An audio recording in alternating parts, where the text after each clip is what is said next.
오늘 하나님께서 우리에게 주시는 생명의 귀하고 복된 말씀을 보겠습니다. 신약성경 누가복음 2장 15절에서 20절 말씀을 찾아서 교독하시겠습니다. 누가복음 2장 15절에서 20절을 저와 함께 교독하시겠습니다. 제가 15절을 먼저 읽겠습니다. 천사들이 떠나 하늘로 올라가니 목자가 서로 말하되 이제 베들레헴으로 가서 주께서 우리에게 알리신 바 이 이루어진 일을 보자 하고, 보고 천사가 자기들에게 이 아기에 대하여 말한 것을 전하니,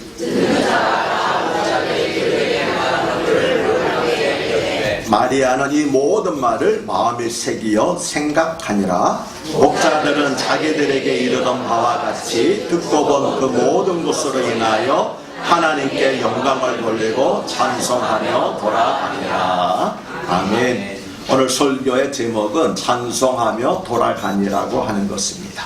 방금 우리가 읽은 성경 말씀은 목자들이 아기 예수의 탄생을 경배한 내용입니다. 그런데 마태복음은 동방에서 온 박사들이 아기 예수의 탄생을 경배한 내용을 기록했는데, 누가복음은 왜 목자들이 아기 예수의 탄생을 경배했다고 기록했을까요? 지난 주일에 말씀을 드렸는데 기억하십니까? 그것은 독자가 다르기 때문이지요. 마태복음의 독자는 유대인들입니다. 그래서 예수님을 유대인의 왕으로 오신 분으로 소개하면서 이것을 동방 박사가 아기 예수를 경배하러 온 사실을 통해서 강조했습니다. 오히려 이방인들은 예수님을 유대인의 왕으로 인정을 하고 경배했는데, 정작 유대인들은 예수님을 배척했다는 것입니다. 반면에 누가복음의 독자는 어떤 사람들입니까? 가난하고 신분이 낮은 헬라인들이었습니다. 그래서 가난하고 비천한 신분의 목자들이 예수님을 경배한 사실을 기록함으로써 예수님은 바로 이러한 사람들을 위해서 오신 분임을 강조한 것이었습니다. 예수님 당시의 목자들은 유대 종교 지도자들로부터 세리들과 같은 천대를 받았습니다. 당시 이스라엘에서 목자라는 직업은 왕족과 귀족 그리고 종교 지도자들로 이루어진 상류 계층에는 얼씬거리기조차 못하는 천민들이었습니다. 그들이 이같이 천대를 받은 이유는 목초지를 찾아서 여기저기 돌아다녔기 때문입니다. 그러다 보니까 유대인들이 거리끼는 사마리아 땅과 이방인들의 땅도 자주 드나들 수밖에 없었지요. 그렇기 때문에 그들은 이방인의 땅을 밟고 돌아다니는 그런 목자들을 아주 천대했던 것입니다. 그리고 예수님 당시에 한 사람의 목자가 거느린 양떼는 10마리에서 많아야 20마리 정도였다고 합니다. 그러니까 목자는 결코 부자가 아니라 가난한 사람들이기도 했습니다. 그러므로 목자들에게 가장 먼저 구주 탄생의 기쁜 소식이 전해진 것은 하나님의 구원이 누구에게 먼저 전해져야 하는가, 다시 말하면 복음이 가장 필요한 사람들은 누구인가를 보여주는 것이었습니다. 앞에서 말씀드린 것처럼 구주 탄생의 기쁜 소식을 가장 먼저 들은 사람들은 베들레헴 근처에서 양을 치던 목자들이었습니다. 그런데 가장 먼저 구주 탄생의 기쁜 소식을 들은 목자들은 세 가지 적합한 조건을 갖추고 있었습니다. 첫째, 직업이 목자였습니다. 둘째, 밤에 밖에서 자기 양떼를 지키고 있었습니다. 셋째, 베들레헴 근처에서 양을 지키고 있었습니다. 이 세 가지가 맞아 떨어졌기 때문에 그들은 예수님을 아기 예수의 탄생을 가장 먼저 경배할 수 있었던 것입니다. 목자인 그들에게 구주 탄생의 기쁜 소식이 가장 먼저 전해진 것은 무엇보다도 그들의 직업과 예수님께서 하시려는 일이 동질성을 가지고 있었기 때문입니다. 요한복음 10장 11절에서 예수님은 나는 선한 목자라, 선한 목자는 양들을 위하여 목숨을 버리거니와 라고 말씀하셨습니다. 이처럼 선한 목자이신 예수님이 양들을 위해서 목숨을 버리신 것처럼 목자들은 밤에 밖에서 잠을 자지 않고 자기 자신을 희생하면서 양떼를 지켰습니다. 8절에서 밤이라고 한 것은 밤을 새우며라고 하는 의미였습니다. 목자들은 교대로 새우잠을 자면서 밤새 양떼를 지켰습니다. 로마 황제의 명령에 따라 호적하러 고향으로 돌아온 사람들 중에는 간혹 도적이 섞여 있었기 때문입니다. 팔레스타인의 12월은 특히 밤에는 대단히 춥습니다. 간혹 우리나라의 12월처럼 눈이 펑펑 쏟아질 때도 있습니다. 몇 년 전이죠? 한 6, 7년 전인가? 그때 예루살렘에 크게 눈이 내렸던 적이 12월에 있었습니다. 이처럼 춥고 외롭고 추운 겨울밤 밤을 새우면서 양떼를 지키던 그들에게 선한 목자이신 예수님의 탄생 소식이 가장 먼저 전해졌는데 여기에는 기쁜 영적인 의미가 있는 것입니다. 비록 가난하고 천대받는 위치에 있었지만 자기 일에 최선을 다하고 맡은 일에 정성을 다하는 목자들에게 구주 탄생의 기쁜 소식이 가장 먼저 전해진 것이었습니다. 그리고 그들이 아기 예수가 태어날 바로 그때 베들레헴 근처에서 양을 치고 있었던 것은 실로 행운이었습니다. 그들은 항상 그 자리에 있었던 것이 아니라 목초지를 찾아서 계속 이동하는 사람들이었기 때문입니다. 그런데 그들은 아기 예수가 태어날 바로 그때에 우연히 베들레헴 근처의 들판에 있었던 것입니다. 하지만 제가 우연이라는 말을 사용했지만 실은 우연이 아니었습니다. 목자들과 아기 예수의 만남은 하나님께서 연출하신 필연적인 만남이었기 때문입니다. 그들 자신은 알지 못했지만 하나님께서 그때 그들을 바로 그 자리로 인도하신 것이었습니다. 아멘이십니까? 우리가 예수님을 믿고 만나고 교회에 다니게 된 것도 우연히 누구로부터 전도를 받고 교회에 나온 것이 아닙니다. 하나님께서 오래전부터 계획하신 일이 이루어진 것이었습니다. 가수 노사연이 부른 노래 가운데서 만남이라는 노래 있죠. 그 가사가 뭐라고 시작합니까? 우리의 만남은 우연이 아니었어라고 하는 거지요. 이 가사처럼 예수님과 우리의 만남은 하나님께서 오래전에 계획하신 일이었습니다. 그리고 저와 여러분과의 만남 역시 하나님께서 인도한 것인 줄로 믿습니다. 아멘이십니까? 아니면 지긋지긋 하시나요? 누가복음 2장 10절에서 12절을 보면 천사가 목자들에게 성탄의 기쁜 메시지를 전하는데 이렇게 되어 있습니다. 천사가 이르되 보라 내가 온 백성에게 미칠 큰 기쁨의 좋은 소식을 너희에게 전하노라. 오늘 다윗의 동네에 너희를 위하여 구주가 나셨으니 곧 그리스도 주시니라. 너희가 가서 강부에 쌓여 구에 누워있는 아기를 보리니 이것이 너희에게 표적이니라. 아멘. 여기서 다윗의 동네는 베들레헴을 말합니다. 베들레헴은 다윗 왕의 고향이었기 때문에 그런 이름이 붙여졌습니다. 예수님께서 나사렛에서 태어나지 아니하시고 그리고 호적하러 베들레헴으로 가는데 그 도중에 어떤 성읍에서 태어나지도 아니하시고 오직 베들레헴에서 태어나신 것은 하나님의 섭리에 의해서 메시아가 베들레헴에서 태어날 것이라고 예언되었던 미가서 5장 2절의 말씀이 성취된 것이었습니다. 미가서 5장 2절은 베들레헴 에보라다야 너는 유다 족속 중에 작을지라도 이스라엘 다스릴 자가 내게서 내게 나올 것이라. 그의 근본은 상고의 영혼에 있느니라고 하는 말씀입니다. 이 말씀에는 두 가지 중요한 사실이 포함되어 있습니다. 첫째는 메시아는 반드시 어디입니까? 베들레헴에서 태어나야 한다는 것입니다. 둘째는 그 메시아는 근본이 어디 들어 있습니까? 상고에 태초했다는 거죠. 상고에 태초했다고 하는 것은 이 세상이 만들어지기 전에라는 그런 뜻입니다. 세상 처음 만들어질 때가 아니고 세상이 만들어지기 전에 그것이 상고 태초라는 의미입니다. 그리고 무슨 의미입니까? 사람이 아니라는 거죠. 그렇기 때문에 둘째로 그 메시아는 인간인 동시에 왜? 사람의 몸에 태어났기 때문에 인간이지만 동시에 뭡니까? 인간 이상의 신적인 존재 하나님이라고 하는 그 사실이 미가서 5장 2절 말씀에 포함되어 있는 것입니다. 그러므로 만일 예수님이 베들레헴에서 태어나시지 않았거나 성령에 의해서 동정의 몸에서 태어나지 않았다면 예수님은 결코 메시아가 될 수 없었습니다. 그래서 예수님께서는 베들레헴에서 태어나셨고 성령으로 잉태되어 동정녀 마리아에게서 태어나신 것이었습니다.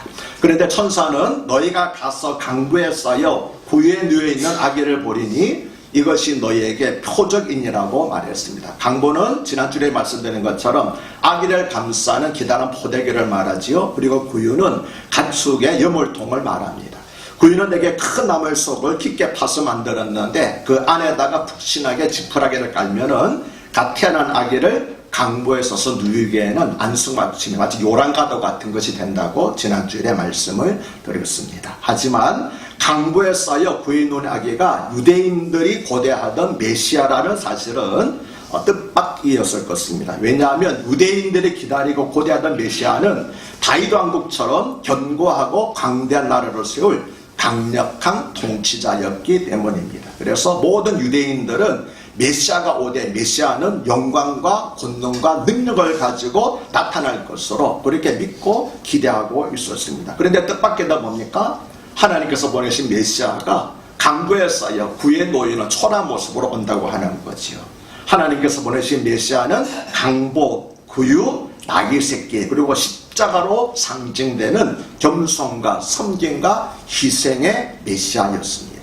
그래서 뭐라고 말합니까? 너희가 기대하던 그런 메시아가 아니고 하나님께서 보내시는 메시아는 바로 강보에 쌓여 구에 누인 곳으로 상징되는 그런 메시아라고 말씀하신 것이었습니다. 그래서 천사의 말을 들은 목자들은 한편으로는 두렵기도 하였고 한편으로는 의심도 들었습니다. 아니 우리가 생각하던 우리가 믿고 기대하던 그런 메시아가 아닌데 라고 의아하고 있을 때에 호련히 수많은 천군이 그 천사들과 함께 하나님을 찬송하여 이르되 지극히 높은 곳에서는 하나님께 영광이요 땅에서는 하나님이 기뻐하시는 사람들 중에 평화로다라고 크게 밤하늘이 울리도록 그렇게 노래를 하였습니다. 여기까지가 누가복음 2장 8절에서 14절의 내용이었고 오늘 우리가 읽은 성경 내용은 그 다음에 이어지는 그런 사건을 보여주고 있습니다. 즉 우리가 읽은 누가복음 2장 15절에서 20절은 천사들이 하늘로 올라간 후에 목자들이 취한 행동을 우리에게 보여주고 있습니다.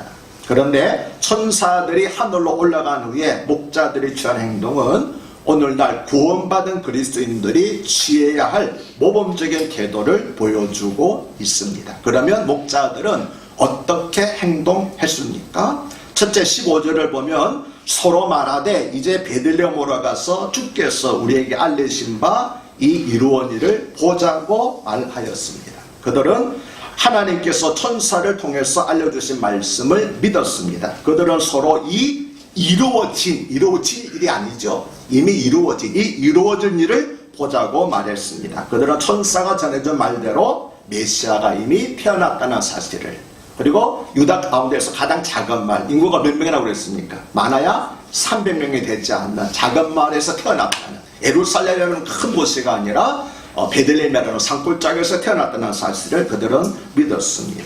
모든 유대인들이 기대하고 있던 메시아는 강보에 쌓여 구에 누인 그런 연약하고 초라한 메시아가 아니라 영광과 존귀와 능력을 한몸에 가진 메시아였지만 그들은 무슨 메시아가 포대기에 쌓여 짐승의 구에 누워있을 수가 있어 이건 말도 안 되라고 의심하거나 부정하지 않았습니다. 그들은 그렇게 말하는 대신에 이제 베들레헴으로 가서 주께서 우리에게 알리신 바 이 이루어진 일을 보자고 하였습니다. 우리도 목자들처럼 비록 우리의 생각이나 판단이나 기존 관념과는 다를지라도 하나님의 말씀을 의심하지 말고 믿어야만 합니다. 그런데 우리가 의심하지 않고 믿어야 할 하나님의 말씀은 바로 성령으로 기록된 성경 말씀입니다. 그러므로 하나님을 믿는다는 것은 하나님의 말씀을 믿는다는 것이고 하나님의 말씀을 믿는다는 것은 곧 성령의 감동을 기록된 성경 말씀을 믿는다는 것입니다. 아멘이십니까? 그런데 이제라고 번역된 단어를 다른 번역 성경들과 영어 성경을 보면은 어서라고 번역하고 있습니다. 그리고 16절을 보면은 빨리 가서라고 말했습니다. 15절에서는 어서 가서 주께서 우리에게 알리신 바 이 이루온 일을 보자고 하였고 16절에서는 빨리 가서 구에 누인 아기를 찾았다고 기록하고 있습니다. 천사가 전해준 소식을 듣자마자 목자들은 곧바로 행동을 시작했다는 것입니다. 목자들은 자신들이 돌보던 양떼를 그 자리에 두고 인류의 구원자로 태어난 아기를 서둘러 빨리 찾아 나섰습니다. 목자들이 양떼를 다른 동료들에게 맡기고 갔는지 아니면 하나님께 모든 것을 맡기고 모든 목자들이 함께 갔는지는 알 수 없지만 아무튼 목자들은 즉각적인 반응을 보였습니다. 그들은 구주로 태어난 아기를 찾겠다는 일념으로 양떼를 뒤로 하고 베들레헴으로 갔습니다. 우리도 주님을 만나기 위해서 이처럼 우선순위를 분명히 하고 즉시 순종하는 것이 필요합니다. 그렇게 간절한 심정으로 주를 찾으면은 반드시 주님을 만나게 됩니다. 왜냐하면 하나님께서 하나님의 사람 모세를 통해서 신명기 4장 29절에서 그러나 내가 거기에서 너의 하나님 여호와를 찾게 되리니 만일 마음을 다하고 뜻을 다하여 그를 찾으면 반드시 만나리라고 약속하셨기 때문입니다. 아멘이십니까? 목자들은 빨리 찾아가 아기 예수께 경배를 드렸습니다. 그런데 너무 많은 계산하는 현대의 크리스찬들은 이처럼 즉각적인 행동을 하지 않지요. 만약에 양떼를 두고 떠나가면 어떻게 되지? 한두 사람 맡겼는데 다른 도둑들이 와서 하게 되면 감당할 수 있을까? 이런 생각들을 많이 하기 때문에 즉시 순종을 하지 못합니다. 그렇기 때문에 우리 현대 크리스찬들은 이처럼 목자들로부터 즉각적이며 단순한 순종을 배워야 할 필요가 있는 것입니다. 두 번째로 목자들은 구에 있는 아기를 찾아가서 보고 요셉과 마리아에게 천사가 자기들에게 아기에게 대하여 말한 것을 전하였습니다. 그런데 찾았어라는 단어가 오늘을 보면은 끈질기게 탐색했다는 것으로 되어 있습니다. 즉 목자들은 베들레헴 안에 들어가서 여기저기 방금 태어난 아기가 있는지 계속해서 물어보면서 찾아다녔다고 하는 것입니다. 그렇게 노력하여 찾던 끝에 정말 강보에 쌓여서 구에 누운 아기를 발견했다고 하는 것입니다. 그때 그것을 발견하고 그들은 얼마나 놀라고 얼마나 감격했을까요? 목자들은 너무나 감격하여 떨리는 목소리로 요셉과 마리아에게 천사가 자기들에게 아기에 대하여 말한 것, 즉 이 아기가 온 세상을 구원할 그리스도 구주이심을 전했을 것입니다. 이 점 또한 우리가 목자들에게서 배워야 할 부분입니다. 무엇을 배워야 합니까? 주님을 끈질기게 찾는 것을 배워야 합니다. 그저 시계치고 왔다 갔다 하듯이 교회를 다니지 마시고 또 1년 등 많은 등 건성으로 성경을 보지 마시고 은혜를 사모하는 간절한 심정으로 교회를 다니고 성경을 읽어야 한다는 것입니다. 그래서 생명의 주인이신 예수님을 만나라는 것입니다. 그래서 내가 예수님에 대하여 새롭게 알게 된 사실들과 내가 인격적으로 만난 예수님을 다른 사람들에게 강력적으로 자신있게 확신을 가지고 증거하라는 것입니다. 실제로 20절을 보면은 목자들은 자기들에게 이르던 바와 같이 듣고 본 그 모든 것으로 인하여 하나님께 영광을 돌리고 찬송하며 돌아갔다고 기록합니다. 듣고 보았다고 하는 것은 체험했다는 것입니다. 그들은 천사를 보았고 천사들이 전해준 말을 들었습니다. 그리고 베들레헴에 올라가서 아기 예수를 두 눈으로 보았습니다. 그리고 그들이 듣고 본 모든 것을 인하여 하나님께 영광과 찬송을 돌렸습니다. 이처럼 신앙생활은 체험적이어야 합니다. 그래서 시편 34편 4절에서 다윗이 말하기를 너희는 여호와의 선하심을 맛보아 알지어다. 추상적으로 기로도로 쌓지 말고 맛보아 알지어다. 경험적으로 알아야 된다. 그래야 신앙생활을 바로 할 수 있다라고 권면을 했습니다.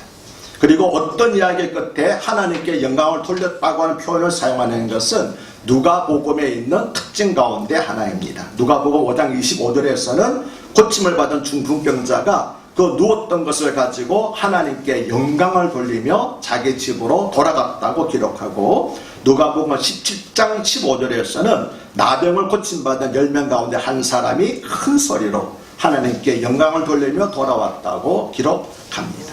우리도 이처럼 항상 하나님께 영광을 돌리며 살아야 할 것입니다. 그래서 사도 바울은 고린도서 10장 31절에서 그런즉 너희가 먹든지 마시든지 무엇을 하든지 다 하나님의 영광을 위하여 하라고 권면한 것입니다. 그런데 20절을 잘 보면 목자들은 자기들에게 이르던 바와 같이 듣고 본 그 모든 것을 인하여 하나님께 영광을 돌리고 찬송하며 돌아갔다고 하는 20절을 자세히 보면은 목자들은 아기 예수를 보았을 때만이 아니라 양떼가 있는 곳으로 돌아가면서 계속 하나님께 영광을 돌리며 찬송한 것을 알 수 있습니다. 그들은 양떼가 있는 들판으로 돌아가면서 만나는 사람들에게도 그들이 듣고 본 모든 것을 전하면서 하나님께 영광을 돌리고 찬송했습니다. 천사들을 본 사실로 인해서 그들은 자신이 대단한 사람인 것처럼 교만한 마음으로 자랑하지 않고 그들이 듣고 본 그것만을 겸손하게 증거했습니다. 그리고 모든 영광을 하나님께 돌리며 찬송을 했습니다. 아마도 그들은 일터로 돌아가서도 듣고 본 것을 서로 이야기하면서 하나님께 영광을 돌리고 찬송했을 것입니다.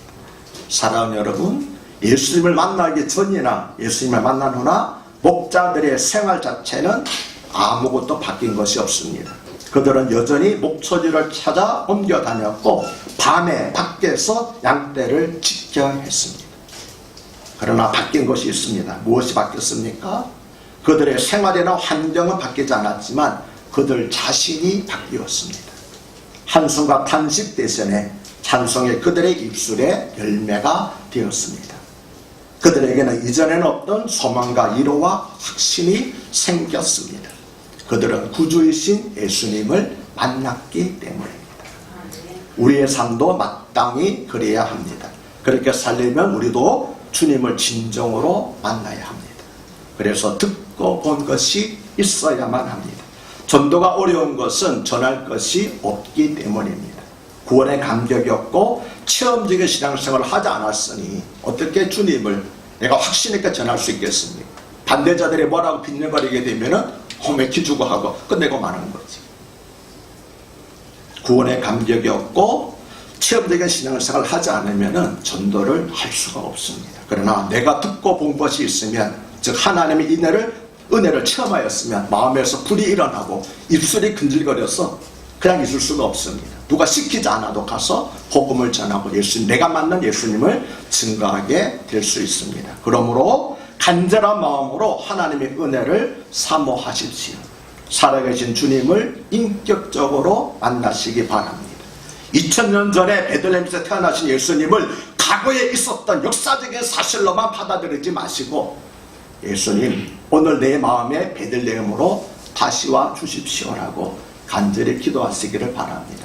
어저께 이제 마음의 소원을 적는, 예수님께 드리는 소원을 적는 거를 적으라고 그랬는데 제가 고민을 했습니다. 난 어떻게 내 소원이 무엇일까라고 생각하다가 문득 깨닫는 것이, 내 마음에 주님께서 계시지 않는구나. 물론 계시지만 옛날 같은 처음 예수님을 믿었을 것 같은 그런 첫사랑의 감격과 열정이 언젠가부터 나에게 없어졌다는 것을 알게 되었습니다. 그래서 제가 소원을 그렇게 적었죠. 주여 내 마음의 베들레헴으로 다시 와주세요. 사람 여러분, 예수님을 만난 적이 있으십니까? 만난 적이 없으십니까? 만난 적이 없다면 반드시 여러분 주님을 만나시기를 바랍니다. 인격적으로 주님을 다시 만나시기를 바랍니다. 주님을 만난 기억이 있는데 그것이 언제였는가? 아주 오래된 일이라면 다시 내 마음에 불을 붙여달라고.